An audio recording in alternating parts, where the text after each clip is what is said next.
to be any little thing that we want to be. No matter what comes our way, we'll be together, together. Welcome to Homeschooling Down South. I'm Kayla. And I'm Kat. We're two Southern homeschooling mamas sharing real talk, resources, and inspiration for life and learning in the Southeast. Each week,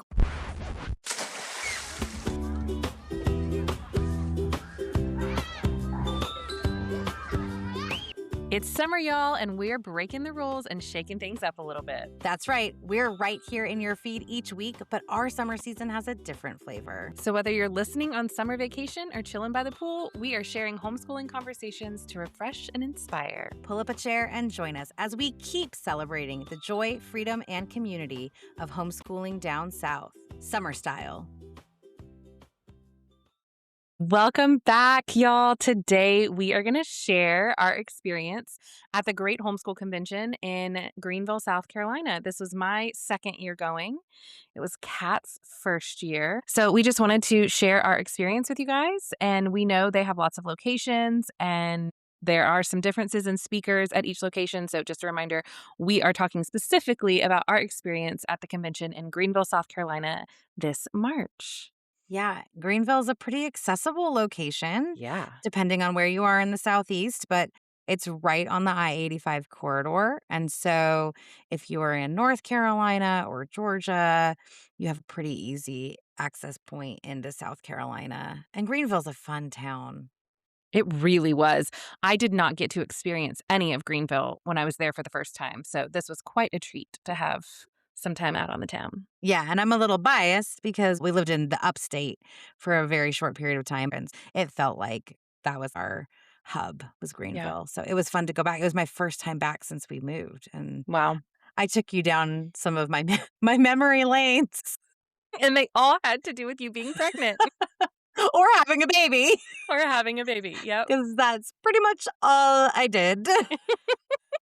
And then we moved back to Georgia. But That's hysterical. it was good to be there. The conference is held at the Greenville Convention Center, which is centrally located, and it's easy to get into downtown from there, but there's also plenty around there if you never want to venture into downtown. It's a great location. It's a nice convention center. I hadn't been there before.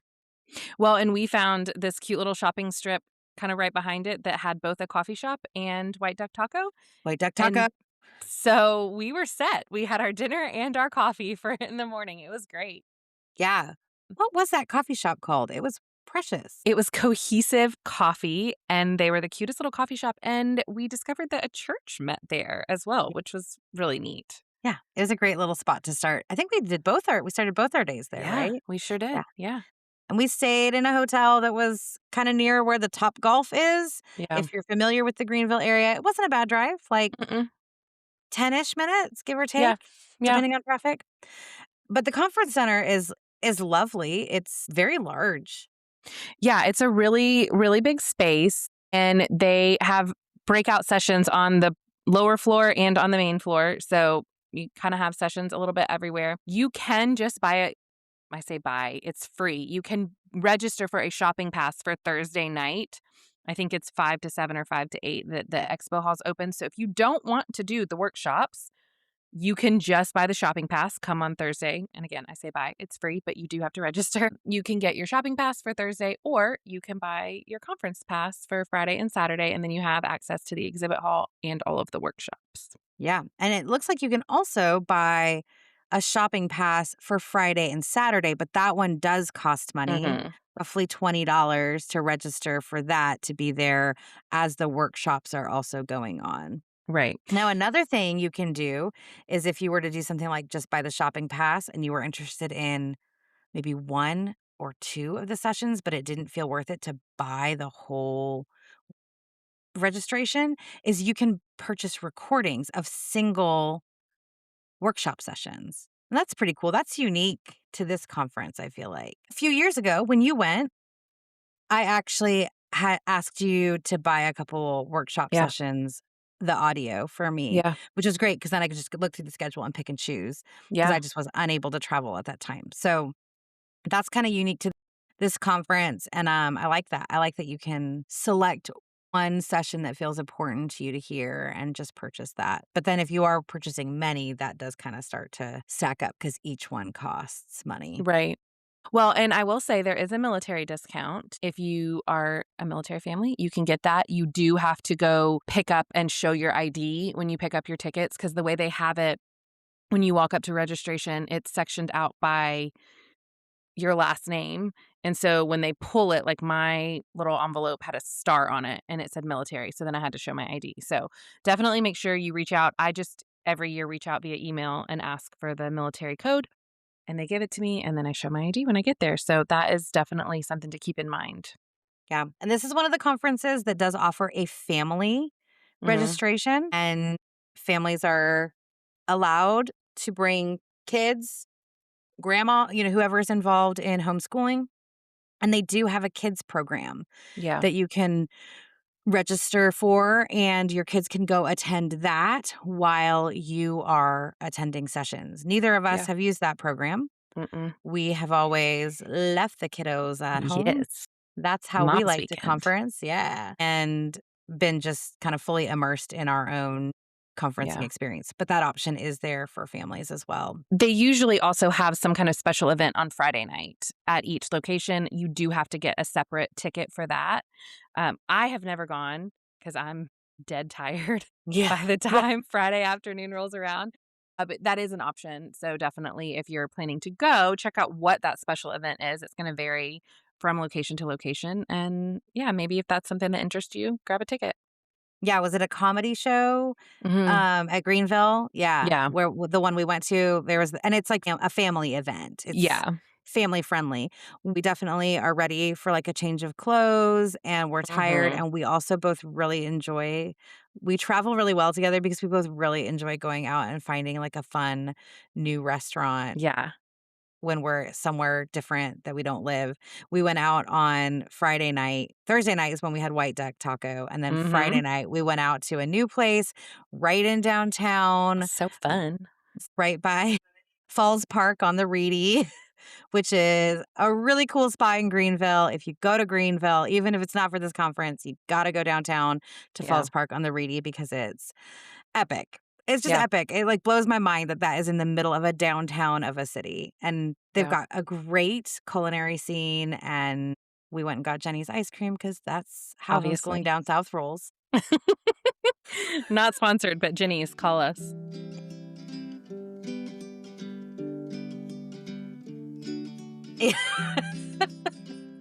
Yeah, so do we wanna talk a little bit about the exhibit hall? Yeah, sure. Yeah. Yeah, the exhibit hall is huge, Huge. and they always take care to put some really engaging booths up at the front, and this year it was a guy that used to be an animator for Disney, and now he creates Christian content, and so he had this big booth with some animatronics and lots of fun colors, so it kinda catches your eye right when you walk in, and you have your book that they give you that shows you your map, of where everything is, so if there are booths that you specifically want to visit, you can kind of plan ahead to where they are, but I usually just like to start walking the aisles. Yeah, we try, and I emphasize the word try, to take a first spin through the exhibit Yeah. hall without making any purchases, but just walk around, see what's there, because we always look ahead and say, "Oh, so and so is gonna be here. We wanna go see their booth." But there's things that are gonna catch you by surprise that you didn't know about, and so I always try, you always try. You are often more successful at this than I am, to just do a spin through without purchasing anything or getting too invested in a conversation about something for your homeschool until you've had a chance to see everything. I remember that first night we went on Thursday night just to give it our spin through. And there were some things that caught our attention that weren't even necessarily specifically homeschool related. Like, can we talk about rugged meats? That might have been my favorite thing that we found at that conference. I still think about those meat sticks, and I need to go on and order some more. They're So good. And they're a so homeschool good. family. Yeah. Sweet homeschool family, and they had samples out, and we both bought their bundle where Mhm. you could mix and match a bunch of different meat sticks. They're good. They're the I was best meat sticks I have ever eaten. They're so Yes. good. And they're clean. Yeah. The products, like everything that's in them is clean. And, like, their That was kids were working the booth too. I mean, it was a whole family affair. It was really cool. That's what I love about exhibit halls at homeschool conferences is you can tell that it's a family business because the kids, usually a little bit older kids, are in the booth, but they're learning entrepreneurship. It's Yeah. really it's sweet. I like it a lot. Okay, so besides Bread and Meats, did you have a highlight from the exhibit hall at Great Homeschool Conventions? Well, I have a couple, and it's funny, we were talking about this before, and I was like, "I don't know what my highlight would be," and now that we've been talking, I'm like, "Oh, no, I actually do have a couple." So, my rugged meats, obviously, was great because snacks, but I also came upon this booth, and it's Heroes Publishing.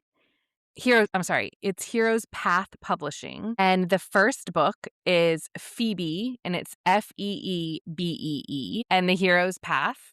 The series is called Pheebee Fantastic Adventures, and it's by Trey Williams, who was at the booth. I got to meet him, and it's Christian fiction about a female warrior, and it is a little bit of like a biblical allegory situation, and you'll see that in the names of the characters and stuff like that, but they compare it to if your kid likes Princess and Black, stuff like that, which I don't love the Princess and Black series for my kid, so this was a great alternative. So I bought all 4 books in March. We are recording this in May. We left for another conference earlier this week, and before we left, my daughter was like, "Oh, hey, by the way, I'm done with all 4 of those books. If you see those people again, I would like more." They don't have more right now, they just have 4, but I met them there and got these books, and they're amazing, and my kid loves them. So I really enjoyed that, and then we had a great conversation with Bandersnatch, which is a publishing company, and I'll let you go more in depth on that because I also feel like that was kind of your thing. But then we got to see some of the people that we've interviewed, and it Yes, was really that was fun. a total highlight. Yeah, we Yeah. saw so if you've been listening to season 1, we saw our friend Robert from Yep. Excalibur. Yeah. We saw Jeannie Fulbright, and we saw our friends from Read, Write, and Create. Yeah. It was So really fun. cool to see them, having interviewed them already, and their Mhm. episodes had all already aired, and it was just cool to it felt like a reunion of Yeah. sorts. Well, Yeah. and somehow, and I don't know if it's because we were in our homeschooling down south shirts or what, but somehow they let us in early on Saturday when nobody else was in the exhibit hall. It was just supposed to be for the vendors. And so we were walking around. We were like, man, it is dead in here. Like, what is going on? And then it was like, oh, I don't think like the doors are now shut. They were not shut when we got here. They are now. I don't think we're supposed to be in here. But that's when we were able to connect with Matthew from Read Write Create. And he was like, Yeah, I saw yeah. y'all coming from a mile away. It was so cute.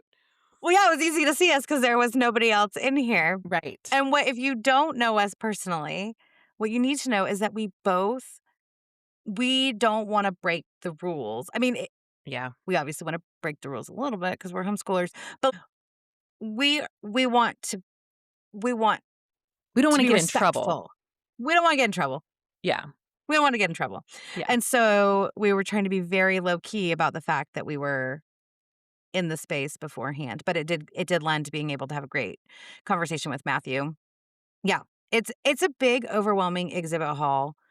I think my favorite surprise find was we were walking by a booth and Kayla pointed to it and said to me, "Kat, that's your aesthetic of your homeschool." And it was a booth for an author. Her name is Sarah Dean, and she has written a book called The Midnight Post and the Postbox Clock. We have finished the book since Oh, March. We loved it. And my son, Sarah Dean, if you are listening, my son is asking, where is book 2? He's ready. He would like to read it. I think that right now this is the only one that's out. It's a lovely story about a fox named Frederick who goes on a journey into his uncle's past and is kind of pulled into this magical world. And it's lovely. Like you said, it was very much of our homeschool's aesthetic. I also really appreciate some of the folks that you see at almost every conference because it's like, oh, if I forgot to get something from them last time. So Homeworks was yep. there and I appreciate them. They're like basically like a warehouse for a lot of the major curriculums. And it's kind of nice because you go to them, and because they sell all kinds of curriculums, they're not going to just like sell you on this one. They'll Right. really talk to you about what it is you're looking for. And a lot of them are homeschool parents and they use these curriculums, and they'll kind of walk you through how to use them. And I ended up getting some things there for the first time. And then I also have a problem. I'm thinking about seeking help for it. I cannot stop myself from going to the nature's workshop booth at any and every conference that I see them at, and because just all their stuff is so enriching for the atmosphere I'm trying to create in my homeschool. Or they have great games, they have great experiments, they have great books. So I got things there, as I always do when we were at Great Homeschools. But yeah, Bandersnatch was a highlight. Yeah. We had kind of clocked them, Yeah. and we were about to leave the exhibit hall and go get dinner at White Dog Taco.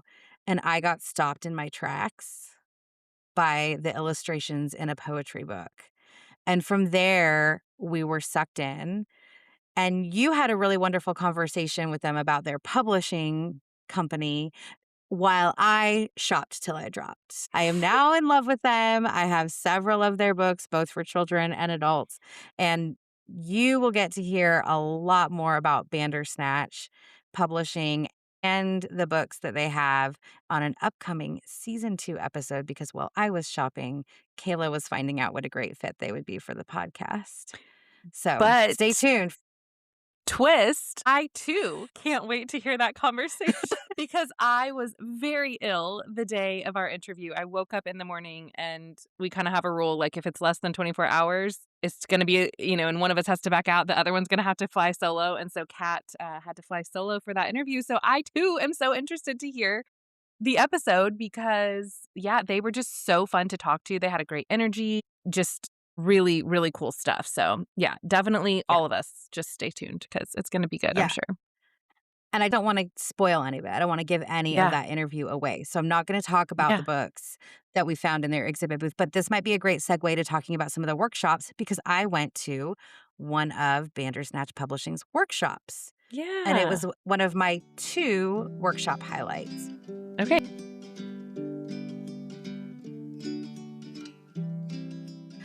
It was lovely, and again, it's just this is gonna be a teaser for our season 2 episode, but it was a conversation about play and poetry and how to bring poetry into your homeschool. And one of the things that I appreciated is the presenters, who are all parts of the publishing team at Bandersnatch and writing team at Bandersnatch, they talked about how we're all kind of intimidated by poetry, but we shouldn't be because it's so playful.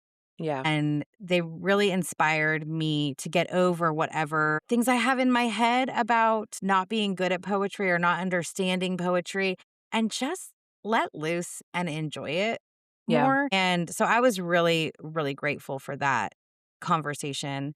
I also was fascinated because it was packed full of teenagers. So at the Great Homeschool Conventions, there's a teen track as well. And teens are encouraged to come to sessions that interest them, but there's also some that are specifically designed for teenagers. This was not one specifically designed for teenagers, but I think the title of it was so enticing because it was about poetry and play. So it was full of these teenagers who want to be authors.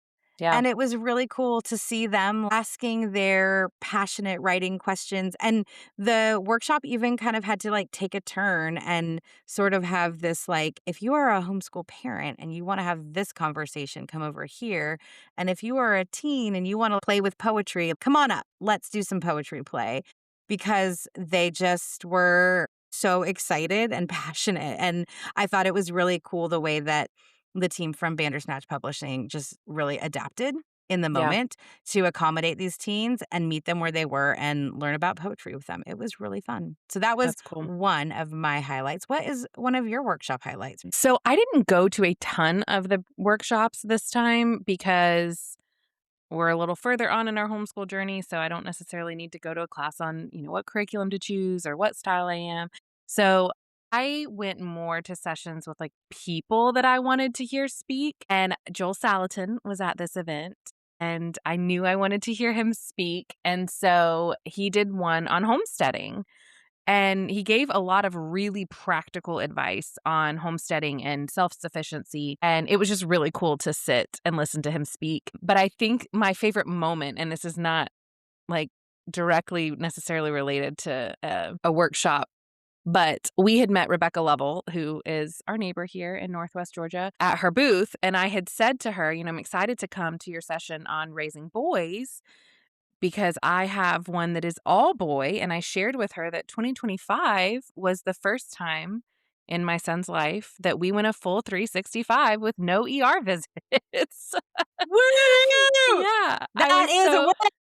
yeah, I was so pumped.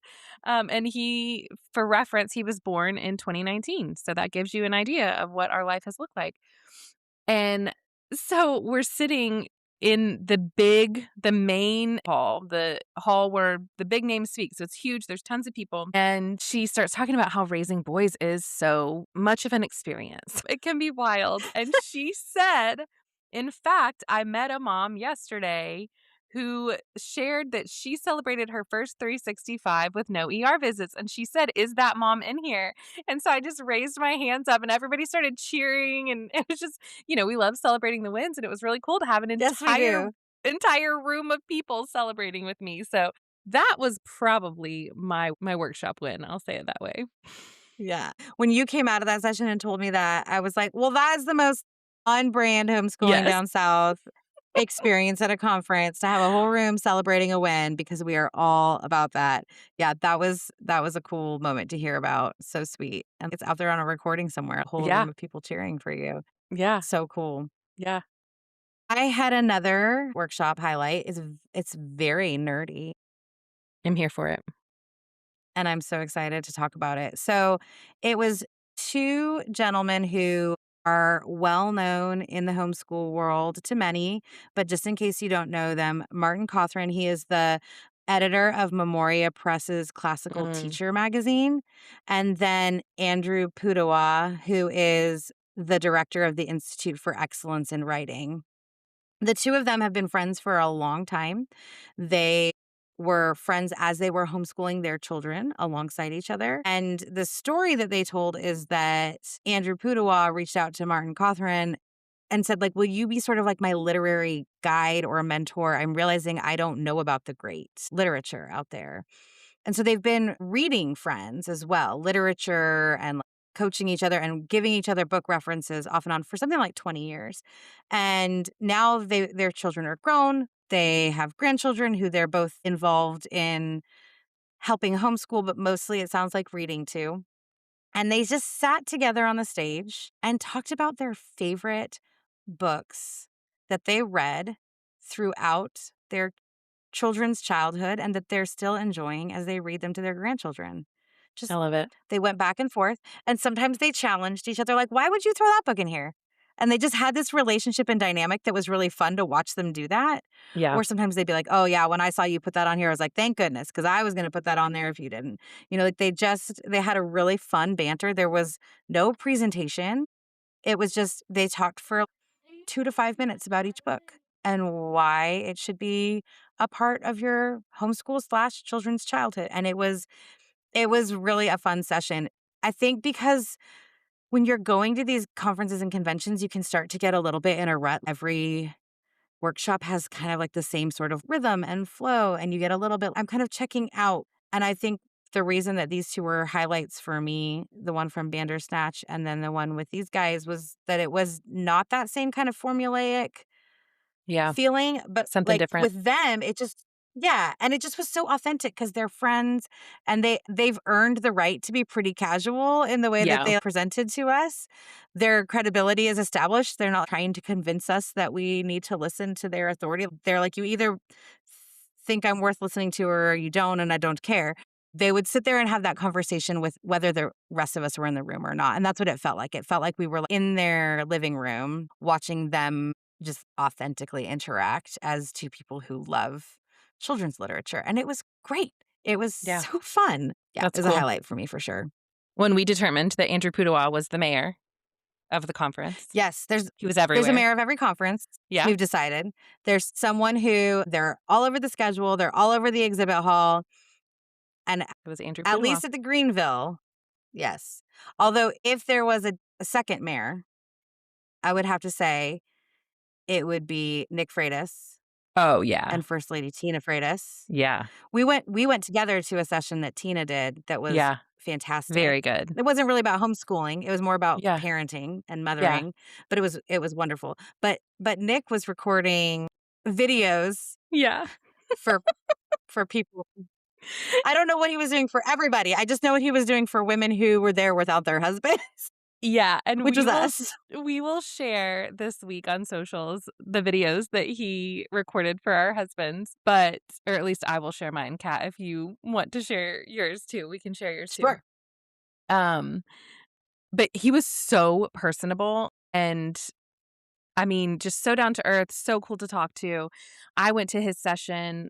Well, him and Tina did a session together where when you walked in, you submitted questions about marriage and they answered them. And they did such a good job. They were so thoughtful in their responses and they acknowledged, like, we can't get to all of these. So we're going to do a YouTube series where we answer these. But what I loved the most is that I saw them before the session off to the side praying together before they came on stage. And I just thought that was so sweet. And you just knew the posture of their heart going into Yeah. workshops. And to your point about the workshop we went to with Tina was more about parenting. I will say, I feel like this year compared to the last time I went, there were more workshops that were around like marriage or parenting Mhm. than and maybe I just wasn't paying attention before, but I felt like a lot of the workshops were geared that way versus necessarily being homeschool specific. Yeah. Yeah.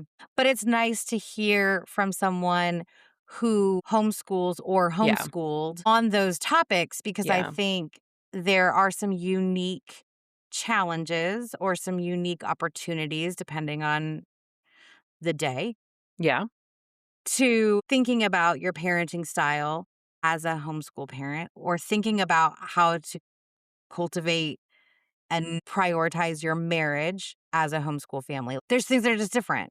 And so Yeah. it's nice to go to sessions on those things as a homeschool parent from other homeschool parents. Yeah. Yeah, I liked those sessions too.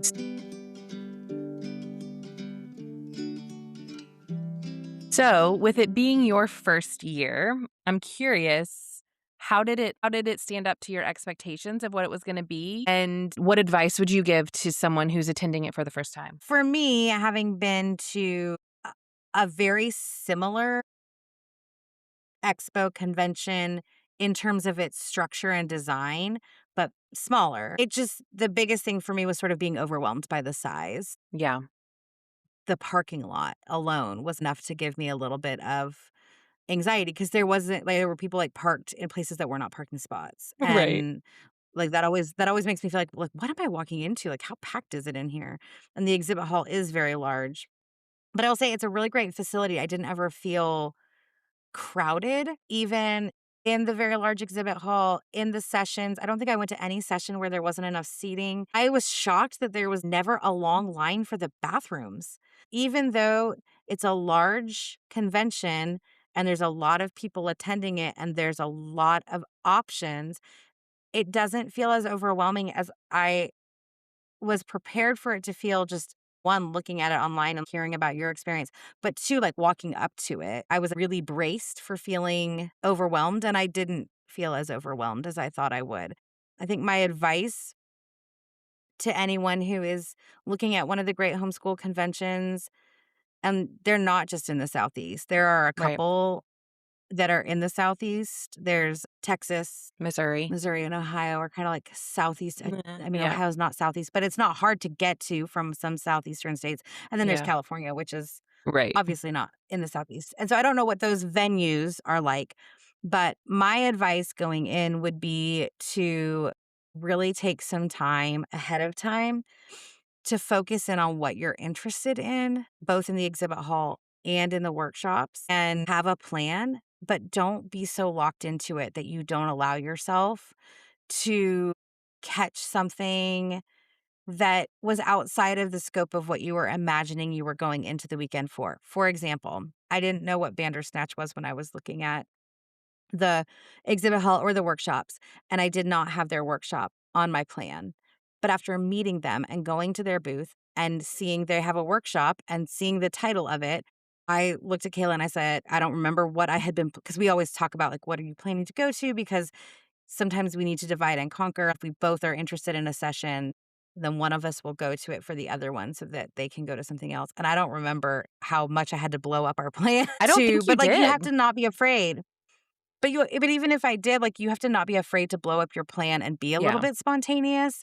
So I think it's important to have an idea so you're not, like, walking around totally like, "I have no idea where I wanna go and what I wanna do and who I wanna see."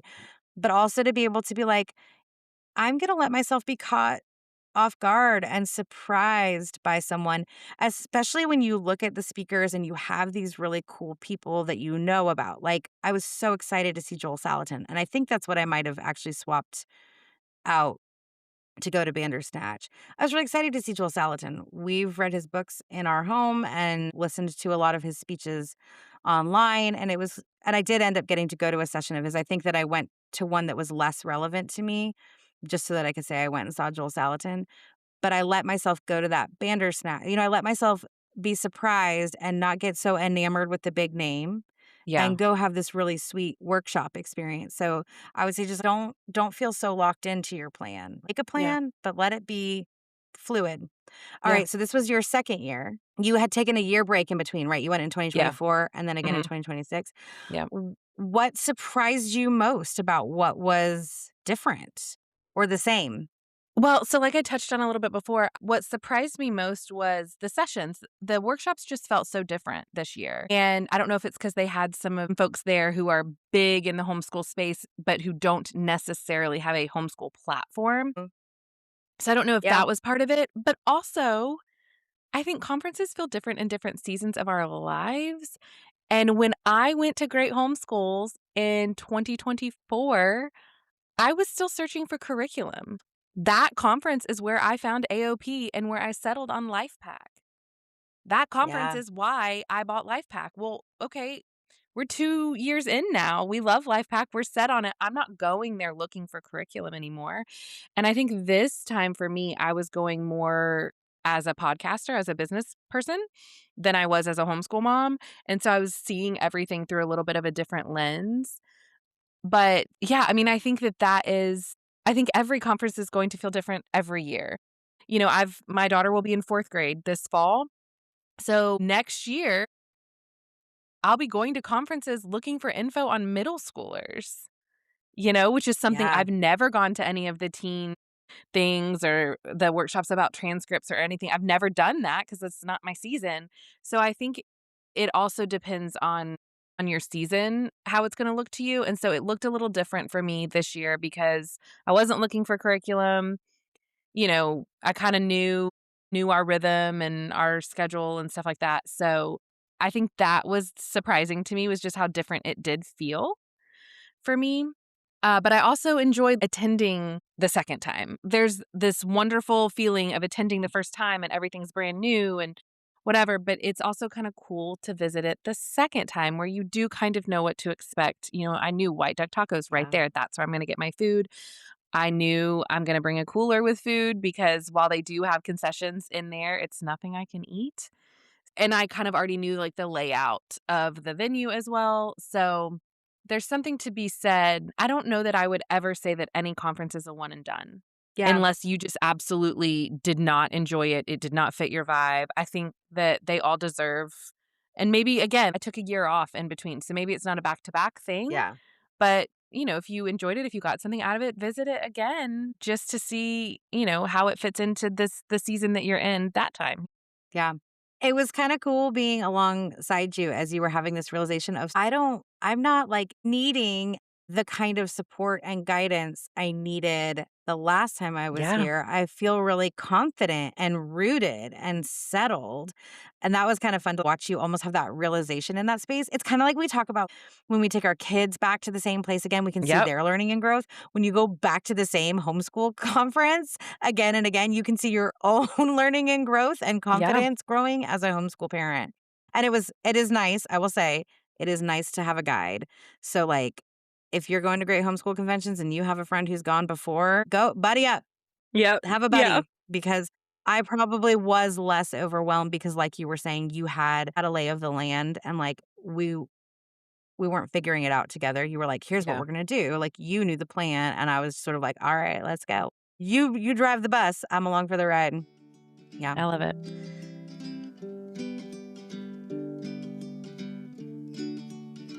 Do you have a win from our time at Great Homeschool Conventions? I think my win would be finding those Pheebee books for my daughter and the meat sticks. Those two finds I would not have found at that time without that conference. And while they're all both things that aren't specific for homeschoolers, they have enriched my homeschool because No, we're down. my kids loved the meat sticks, and I can feel good about giving them to them. And also me, I can just throw one in my purse, and I know if my blood sugar is getting kind of wonky, I can just eat one.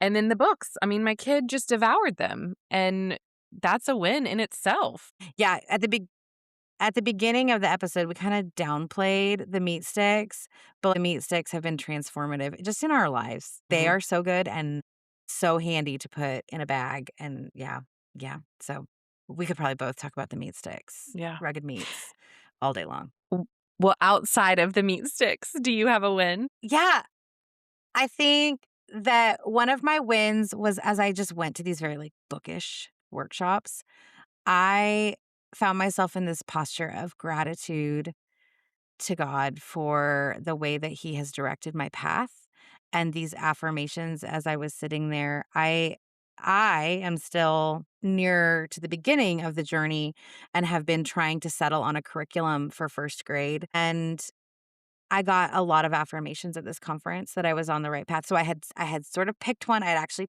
purchased it and like flipped through it like the week before we left. But then you get in the exhibit hall and you're like, that's shiny. That looks cool. I Mhm. don't know. Maybe I'm not settled on it.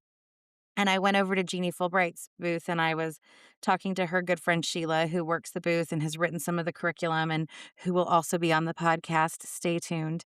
And she and I were chatting, and I was saying I wasn't quite sure. And she just looked at me and she said, I am feeling a conviction to mention this curriculum to you. Have you ever heard of it? And it was the one I had purchased the week before, and it just kind of settled my soul, and it is a very literature-based curriculum, and then she suggested something to add on to it that they were selling right there at Homeworks, and then I went to these literature-based workshops, and it just was like the Lord being like, "Calm down. Everything is in its place and as it should be, and you can trust what I've been telling you. Stop doubting it. Stop searching," which I feel like so many of us do. We find something, and before we've even tried it, we're still searching. We've already Mhm. decided it's not going to work. And so I'm going into first grade next fall feeling much more confident and settled just from those conversations and those moments of sitting and listening to Andrew Pudewa and Martin Cothran. And so many of the books that they were talking about are a part of this curriculum, this literature-based curriculum that I had already purchased. And I was like, everything's fine. And so that was my win, was just coming back from that feeling really settled. Yeah. Yeah, I was going to be shocked if that was not your win because I remember in the moment you just being like, "Oh my gosh, I cannot believe that," she had no idea that you had already been thinking about this curriculum. And so, Mm-mm. yeah, that was really cool. Yeah. And I feel like you were also maybe a little bit relieved, like maybe she'll stop spinning in this now. Maybe she'll No, just girl, I know how maybe this she'll just works. settle. But Listen, you see it from the outside. You see your friend and you're like, you bought the thing and it sounds great and all your reasons for yeah. it sound great. Why are you still spinning in it? Yeah. It's so hard though, and I do think that you have to be mindful going into a conference because I think the conference is perpetuate that a little bit. It's not intentional, Mhm. but you go into this exhibit hall. There's so many amazing things and in the moment. And this, I think, is why I am able to do that initial night, that initial round without buying anything, because I have learned in the moment, everything sounds wonderful. But then you buy all these Yeah. things. I mean, I have stuff right over here on my homeschool shelf that I bought in Greenville in 2024 that I have never used. Yeah. Yeah. And so it all looks nice and shiny in there, but it's important to go in, if you have a curriculum that works and that you love, don't forget that. Don't get distracted. Now, Right. if there is conviction to go somewhere else, and, that's one thing, but, it all looks like a lot of fun because you're in the moment and it's great, but just try to remember that you gotta take it home with you and then you have to use it. Yeah, and you have to remember that they're telling you the story of and all the curriculums work for someone. Yes. None of the curriculums are like, "Oh, that's a bad curriculum." But you have to really not get caught up in the how cool it sounds for a child Yeah. and think about, is it right for the child you are thinking about it for, the children you're thinking about it for? But it's hard Yes. because there's a conference rate and you feel this pressure. And that's why, if you can, I think our recommendation would be, unless you know your curriculum and you've already been using it and it's your curriculum and it's working, and you just go buy it at the conference on the free night every year to get the conference rate, but you're not shopping. You're walking into their booth because that's where you buy your curriculum from every year. But if you are shopping and searching, then it's probably best to at least go with the 2-day shopping pass so you can have a day to browse, Yeah. go home, go eat, go sleep, put on comfortable clothes, not be standing on your feet, and really think about the kids you're buying it for, the Yep. home you're buying it for, the teacher you're buying it for before you buy it. Yep. It's really the 100%. best plan. Yep. Well, Kayla, when you are not guiding me through exhibit halls, where can the people find you? You can find me at scratchmadesimple_ on Instagram and at scratchmadesimple on TikTok. And Kat, when you are not experiencing conferences for the very first time, where can they find you? I am at Recreating Camp on Instagram and Facebook. And of course, you can find us on all the socials at Homeschooling Down South. If you have been to a homeschool convention or expo, or maybe you put one on in your area that is local, we want to hear about it. Yep. Please email us at hello@homeschoolingdownsouth.com and tell us all about it. If you liked this episode, please give us a rating and review wherever you're listening. And maybe send this episode to a buddy that you want to go to the Great Homeschool Conventions in Greenville, South Carolina with in 2027. Thanks, y'all. We'll see you next week. Bye, y'all. And we'll love together, we'll learn together, explore this whole wide world together, no matter where we are.